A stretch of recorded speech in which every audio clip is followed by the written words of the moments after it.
நலுங்கு மாவு பயன்படுத்தி 100% நேச்சுரலான கோல்டு ப்ராசஸ் மெத்தடில் செய்யக்கூடிய சோப்பு எப்படி செய்கிறது அப்படின்னு டீட்டெயில்டாக இந்த வீடியோவில் பார்க்கலாம். கடைசி வரைக்கும் பாருங்கள். சில டிப்ஸும் கொடுத்துருக்கேன், எவ்வளோ அளவுகள்னு கொடுத்துருக்கேன். மறக்காமல் சப்ஸ்கிரைப் பண்ணிக்கோங்க. வாங்க வீடியோக்குள்ளே போகலாம். அதுக்கு நமக்கு ஃபஸ்ட்டு நம்ம மெஷர் பண்ண வேண்டியது காஸ்டிக் சோடா. காஸ்டிக் சோடா எடுத்தால் தான் நம்ம அதை டிசால்வ் பண்ணி ரூம் டெம்பரேச்சரில் வைக்கக்குள்ளே தான் நமக்கு அது சோப்பாக செய்கிறதுக்கு கரெக்டான ஒரு டெம்பரேச்சரில் கிடைக்கும். அதனால் நம்ம ஃபஸ்ட்டு மெஷர்மெண்ட் பண்ணுறது காஸ்டிக் சோடா தான் மெஷர்மெண்ட் பண்ணணும். 500 கிராம் சோப்பு செய்கிறீங்க அப்படின்னா அதுக்கு நம்ம காஸ்டிக் சோடா எடுக்கக்கூடிய அளவு 72 கிராம். நான் அதை கரெக்டாக 72 கிராம் மெஷர் பண்ணி எடுத்துக்கோங்க. காஸ்டிக் சோடா அதிகமாக எடுக்கக்கூடாது. எவ்வளோ நம்ம எடுக்கிறோமோ அதை கரெக்டாக வெயிட் ஸ்கேலில் வச்சு மெஷர் பண்ணி எடுத்துக்கணும். இதுதான் அதில் இருக்க ஃபஸ்ட்டு ரூல்ஸே.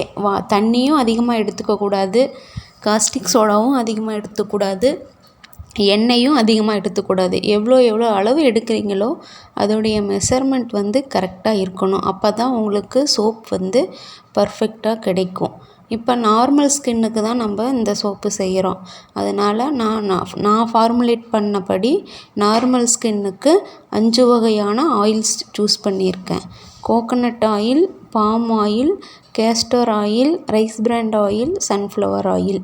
இதுக்கு நம்மளுடைய லைவ் வேல்யூ 72 கிராம். அதன் கணக்குப்படி நான் காஸ்டிக் சோடா எடுத்திருக்கேன். நலுங்கு மாவை நான் தண்ணியில் கரைச்சி ஃப்ரீசரில் வச்சு எடுத்து வச்சுக்கிட்டேன். அதோட காஸ்டிக் சோடாவையும் டிசால்வ் பண்ணி எடுத்து தனியாக வச்சுக்கலாம்.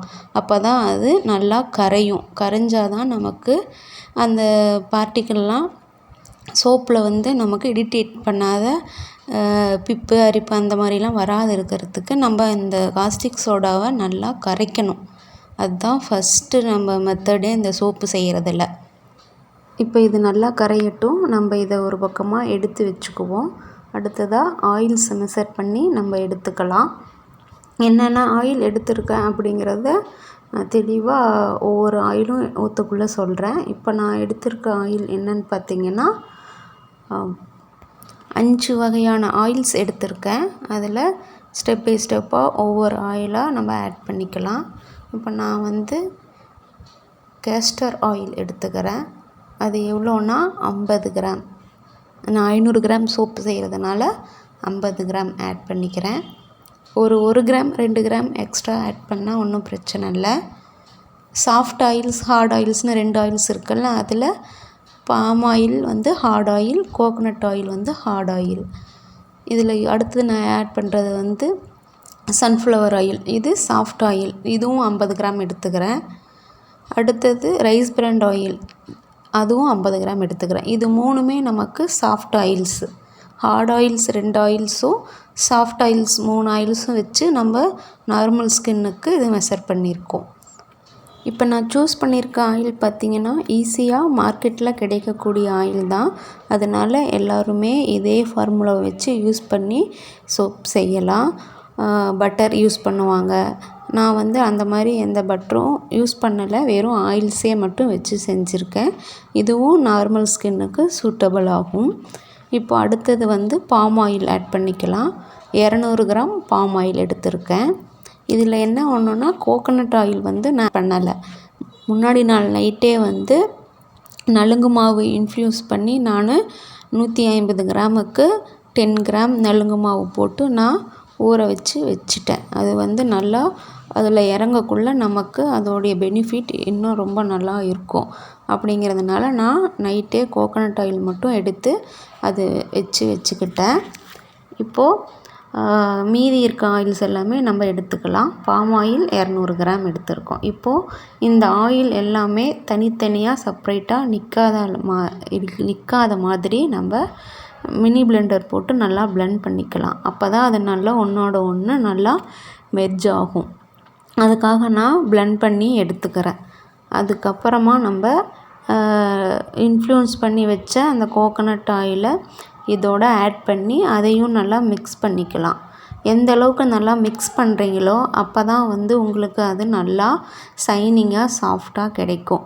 நல்லா மிக்ஸ் பண்ணாத விட்டுட்டிங்கன்னா எண்ணெய் தனித்தனியாக செப்ரேட்டாக நின்றுச்சு அப்படின்னா அது நமக்கு சோப்பாக பாராக கன்வெர்ட் ஆகாது. எல்லாம் ஒன்றா சேர்ந்து கலக்கக்குள்ளே தான் நமக்கு அது நல்ல ஒரு ஃபினிஷிங் கிடைக்கும். பாருங்கள், இது நைட்டே நலுங்கு மாவு வந்து போட்டு தேங்காய் எண்ணெயில் மிக்ஸ் பண்ணி வச்ச ஆயில். இதை வந்து நான் இதோடு சேர்த்து மறுபடியும் ஒரு பிளெண்ட் போட்டு இந்த பவுட்ரு சேர்த்த ஆயிலையும் அளந்து வச்ச ஆயிலையும் நல்லா ஒன்றோட ஒன்று நல்லா மிக்ஸ் பண்ணிக்கிறேன். இதுவும் நல்லா ஒன்றோட ஒன்று நல்லா கலக்கணும், தனித்தனியாக இருக்கக்கூடாது. கையிலேயே கலக்கலாம், பிளெண்டர் போடணும் அப்படிங்கிறதெல்லாம் இல்லை. நீங்கள் கையிலேயே கலக்கலாம். கையிலேயே கலக்கக்குள்ளே கொஞ்சம் டைம் ஆகும்.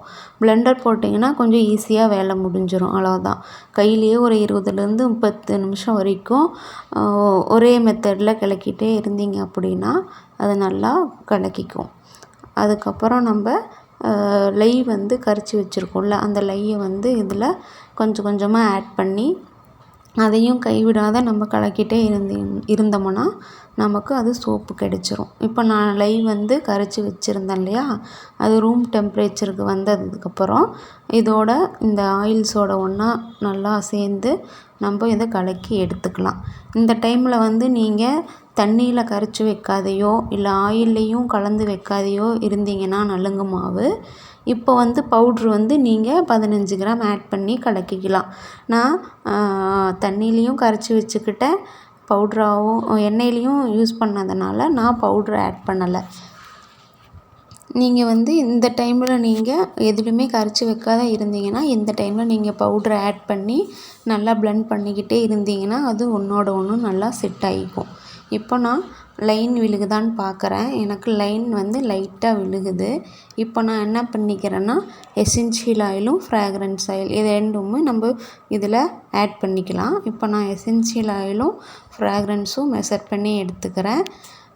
500 கிராமுக்கு நம்ம 15 கிராம் ஆட் பண்ணிக்கலாம். 15 கிராம் ஆட் பண்ணிக்கலாம், இல்லைனா 10 கிராம் கூட ஆட் பண்ணிக்கலாம். உங்களுக்கு ரொம்ப ஸ்மெல் வேணும்னா 15 கிராமுக்கு கொஞ்சம் அதிகமாக ஆட் பண்ணிக்கோங்க, அதுக்கு மேலே ஆட் பண்ணாதீங்க. இப்போ நான் எசென்ஷியல் ஆயில் ஃப்ராக்ரன்ஸ் ஆயில் ரெண்டுமே சேர்ந்து நல்லா மிக்ஸ் கொடுத்துக்கிறேன். எந்த அளவுக்கு நல்லா மிக்ஸ் கொடுக்குறீங்களோ அப்போ தான் ஆயில் இதாக இருக்கனால நமக்கு அது செப்ரேட்டாக நிற்கும். அதனால் நம்ம பிளெண்டு கொடுக்கணும், கைவிடாத கிளக்கிட்டே இருக்கணும். இதில் வேலை வந்து அது ஒன்று தான் வேலை.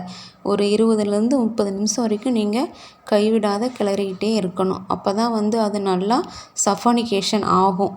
இப்போ பாருங்கள், எனக்கு வந்து மோல்டில் ஊற்றுற அளவுக்கு ரெடி ஆகிடுச்சு. லைன் போட்டு பார்த்து எனக்கு லைன் விழுகுது. அதுக்கு முன்னாடியே நீங்கள் மோல்டெல்லாம் எடுத்து வச்சுக்கோங்க. இப்போ நான் ஸ்டெப் பை ஸ்டெப்பாக ஒவ்வொரு பவுல்லையோ ஊற்றுறேன். பாருங்கள், நல்ல ஒரு தோசை மாவு பதத்துக்கு இருக்கணும். ரொம்ப தண்ணியாகவும் இருக்கக்கூடாது, ரொம்ப கெட்டியாகவும் இருக்கக்கூடாது. ரொம்ப கெட்டியாக கலக்கிட்டிங்கன்னா சீக்கிரம் மோல்டில் ஊற்றுறது கஷ்டமாக இருக்கும். ஓரளவுக்கு நடுத்தரமாக நீங்கள் கரைக்கக்குள்ளேயே இந்த வரைக்கும் போதும் அப்படிங்கிற டைமில் நிறுத்திட்டு நீங்கள் ஊற்ற ஆரம்பிச்சிருங்க. அப்படியே ஃப்ரீயாக விட்டுருங்க. ஊற்றி ஃபினிஷ் பண்ணிவிட்டு 24 மணி நேரம் கழித்து நீங்கள் எடுத்திங்கன்னா அது வந்து உங்களுக்கு சோப்பாக நல்லா பார் மாதிரி இருக்கும். இது ஆயில்ஸு, தண்ணி, பிளாஸ்டிக் சோடா இது எல்லாமே நம்ம வந்து கரெக்டான மெஷர்மெண்ட்டில் போட்டால் தான் 24 மணி நேரத்துலேயும் கரெக்டாக எடுக்க முடியும். இல்லைன்னா போய் ஒட்டிக்கும், அது சோப்பாக பாராக வராது. நீங்கள் அந்த மெஷர்மெண்ட் கரெக்டாக பண்ணிங்கன்னா மட்டும்தான் சோப்பு நீங்கள் எடுக்கக்குள்ளேயும் உங்களுக்கு ரிசல்ட் கரெக்டாக வரும். இப்போ பாருங்கள், நான் 24 மணி நேரம் கழித்து அதை எடுத்து காட்டுறேன் உங்களுக்கு. எனக்கு சோப்பு சூப்பராக வந்திருக்கு. அதிகமாக எங்கேயும் ஒட்டலை. அப்படி ஒட்டுற மாதிரி உங்களுக்கு ஃபீல் ஆச்சு, நம்ம அதிகமாக ஆயில் சேர்த்துட்டோம், எடுக்க வரல அப்படின்னா இன்னும் ஒரு நாள் கூட விட்டுருங்க, ஒன்றும் தப்பு இல்லை.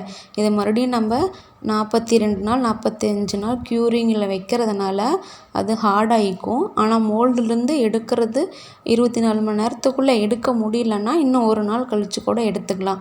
இப்போ சம்மர் சீசன் அப்படிங்கிறதுனால சீக்கிரம் உங்களுக்கு வந்து செட் ஆகிக்கும். இதே மழை காலங்கள் பார்த்திங்கன்னா கொஞ்சம் செட் ஆகிறது வந்து லேட் ஆகும். அப்போ வந்து நம்ம இன்னும் ஒரு நாள் விட்டு கூட மோல்டுலேருந்து எடுத்துக்கலாம்.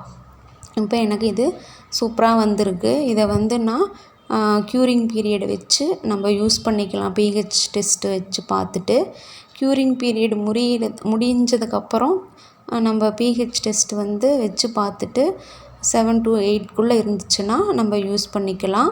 3 வயசு குழந்தைங்கள்லேருந்து பெரியவங்க வரைக்குமே நம்ம இந்த கோல்டு ப்ராசஸ் மெத்தடில் செய்யக்கூடிய சோப்பை யூஸ் பண்ணிக்கலாம். முடிஞ்ச அளவுக்கு அவங்கவுங்க வீட்டிலையே செஞ்சு யூஸ் பண்ணி பழகுங்க. தேங்க்யூ.